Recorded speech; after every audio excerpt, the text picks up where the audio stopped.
Hey guys, welcome back to my YouTube channel. I'm here testing out the DJI Osmo Mobile 3 gimbal once again. We're on a hiking trip and I just want to show you guys a couple scenes of nature, just making it a little more cinematic. This is the second test, so this is pretty much still amateur footage. I'm still a beginner, but I learned a lot of tips and tricks along the way, so I hope you guys end up liking this. I think I did a lot better than the first time, so I hope you guys enjoy. Let's go ahead and check it out.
So as you can see, a lot of improvement from the first video that I ended up showing. It's crazy how an iPhone 11 Pro model can do all this stuff. The only thing I did is maybe add a little bit of touch-ups as far as like a small filter, or I maybe just touched up the temperature in the video. Other than that, it's very raw footage. I didn't end up color grading, color correcting, which I will be getting into later on. But this is kind of just a test run, just to show you guys how, you know, you can get better with the gimbal. This is literally my third week having it. I love it. I love to use it for anything. So I just can't wait till, you know, all this stuff blows over, we get to travel again, and I'll be showing a lot more cinematic videos, whether it's in the city, beaches. You know, you can pretty much get a lot of great footage from just your mobile phone with this device, and I really do recommend it. So you don't have to get this one specifically.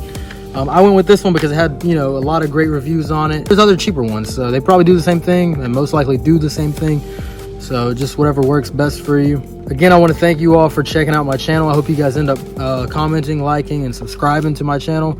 We'll see you guys next time, and that's a wrap.